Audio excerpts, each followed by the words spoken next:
Our next guest is a renowned expert in music-based intervention research. Such an interesting title, right? She and a team of researchers explore right now if listening to music can help people manage, even relieve pain. To learn more, we are joined by Dr. Deborah Burns, also the Dean of College of Communications and Fine Arts at the University of Memphis. What a job. Yeah. Wow. Very fortunate, yeah. Okay, so I want to get right to it. Can music heal the body and mind? So it's very clear that we know people who are involved in music are healthy, and it helps students in school, it helps communities be together. It's a very social activity. So yeah, in various ways it can, I think. Okay, talk to me about, you're actually doing research on this. What a great city to do this, first of all.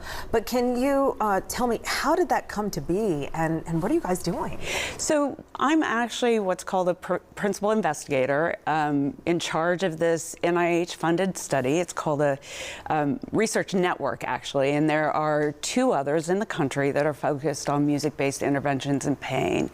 So we work together as a consortium to create teams to study how music influences pain, whether it be the pain you would experience from a cut or a medical procedure, or more chronic pain from back pain or fibromyalgia or those things. So okay, so is it actually you're playing music, or how do you actually connect music to the pain? Is it someone's listening to music and their pain goes away because they're focusing on something else? Like, what is working? Well, that's exactly what we're trying to figure out.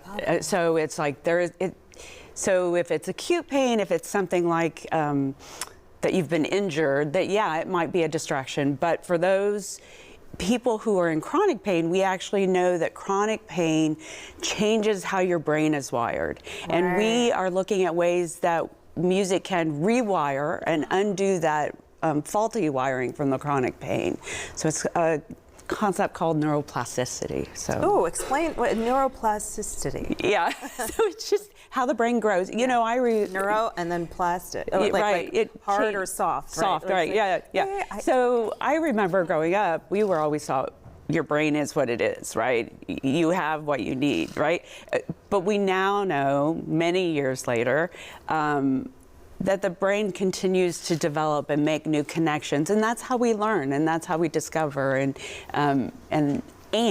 that the mind and the body are very connected. We used to say that they were two different things, that they were separate, but we know that what happens in your mind kind of floods your body with different chemicals to make you feel the way you feel. Yeah. Wow, and so basically as we're going along, there are pathways that may be dormant, and then you can awaken different pathways that lead to different things. I'm just... Yeah, no, or if you think of streets, maybe a street gets rerouted, right? And the rerouting doesn't work well, and so you kind of do a little bit of construction to get it back to where it's supposed to be.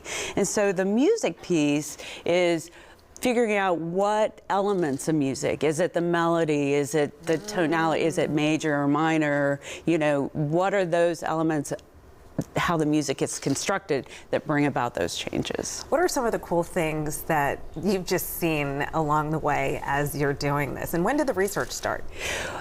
So this particular consortium started a couple years ago. So we're just starting year 3. And what's really amazing is that we have neuroscientists, music therapists, composers, performers, engineers, computer scientists, all working together to solve these problems. Wow. So, can you think of an everyday situation where music has impacted somebody? Oh, I think everybody can find a way that they've used music to feel better or to amplify how they're feeling. You know, you think of athletes when they're listening to music before they... the motivation, right? They yeah, and it kind of gets them, and they're like, I'm ready for this. Yeah, it gets them in the zone, or, you know, or you've had a rough day and you just need to calm down, and you have your favorite music you pull out and you just listen to it. Or your first boyfriend or girlfriend, or yes, maybe song, it takes you back, right? And so you know that there was something that happened with the music in you. And so this is also being taught. It is. Yeah. So There are a lot of different types of programs. Specifically at University of Memphis, we have a new music therapy program. I'm a music therapist by training. Dr. Jim Pierce is our music therapy faculty member. That program is in its second year. We have 20 students in the program already, which is really fabulous. It's the only music therapy program at an R1 institution in the state of Tennessee. My fault. And so we're really excited to have that going. Yeah. Okay, and so any last feelings that you want to share about this beautiful connection that you're creating to help people? Well, it's really been an amazing kind of profession for me, bringing together my two loves of music and being with people in those environments and seeing how people can really thrive. And it's such a natural thing to do, right? And just thanks for doing this in Memphis. Really appreciate this. Absolutely. Great work. Dr. Burns, and she's with the College of Communication and Fine Arts at University of Memphis. And you can see there, if you can go to that website, you can also learn more about this research because it's cutting edge and fascinating.